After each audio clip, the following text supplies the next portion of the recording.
Welcome back to Newsmax Prime. As Pope Francis continues his historic visit to the United States, the Empire State is completing preparations for the pontiff's arrival on Thursday. Now, we know the FBI has already thwarted plots to harm the Pope during his visit, but are the men and women in blue up for the challenge in New York City? For more, let's turn to the former police commissioner in New York, Ray Kelly, who quite fittingly joins us from Newsmax, New York.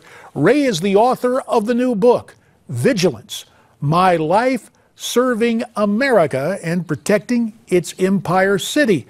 Ray, thanks for making time here on Newsmax Prime. Great to be with you, Congressman. We really appreciate it, Commissioner. Now, last week, we had a former Secret Service agent, Dan Emmett, on this program, and he said it was his experience that protecting a pope is more difficult than protecting the president. Do you agree with that, and is New York up for the challenge? Yeah, well, they have to realize that the UN General Assembly will be going on at the same time. That's about 135 heads of state coming to New York, but it's something that happens every year. And there's an awful lot of experience inside the agency to address this. The Pope obviously adds a different dimension. He's superimposed on all of that going on. And his protection will be in the hands of the Secret Service as well as the NYPD. Yes, I think the department is up to it. It is challenging in many ways, in a different sort of way. And this Pope, Pope Francis, is what we call a walker. He wants to mingle with the people. We're not sure exactly what he's going to do. And of course, you know, the fear of the unknown is high here in New York. But I think, you know, we'll be fine. Well, it's a city that never sleeps, so there is a police force that never sleeps, and obviously everyone is vigilant in the midst of this papal visit. Ray, I want to turn to your book because you cite some stories of terror plots post 9/11. Is there anything during our brief time here that you'd like to share that is borne out with more specificity in your book?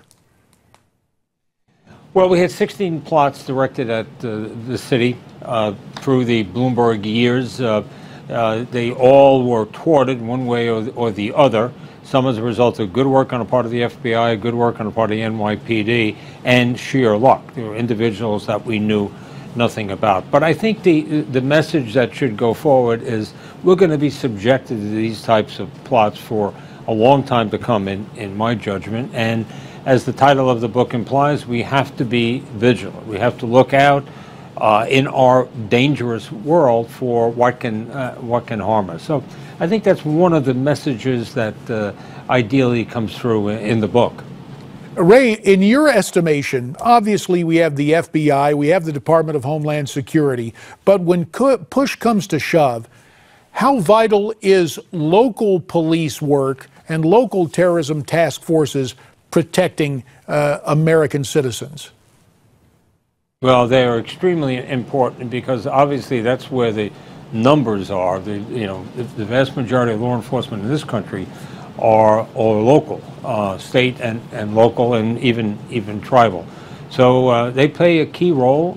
The Joint Terrorism Task Forces that the FBI runs incorporate local agencies, and ideally that communication is flowing both ways. But we definitely need local law enforcement to, in many ways, be the eyes and ears of the federal government.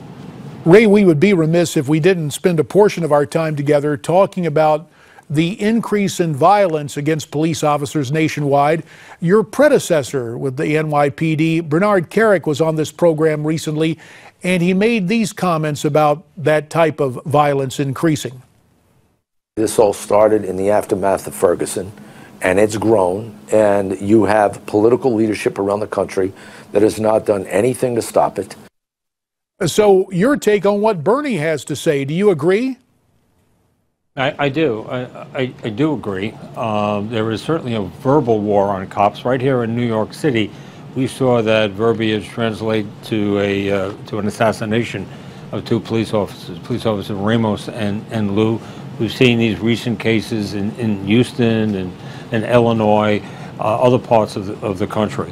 You detail a lot of the challenges police face today in your new book, but bottom line, do you think in some ways cops are handcuffed, prevented from doing an effective job? I say in the book, or I believe, that the number one law enforcement person in any city is the mayor. That's where the tone comes from, that's where the direction comes from.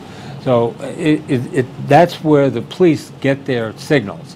And to the extent that those signals are not being given to operate effectively, then we have a problem. It could be problematic in cities such as New York City, but we'll have to leave it right there. Ray Kelly, we thank you so much for your time. Once again, the name of the book, Vigilance, My Life Serving America and Protecting Its Empire City. So, you heard what Ray had to say. Do you agree? You can weigh in with your comments. Go to newsmaxtv.com/comments, and we'll be back with more.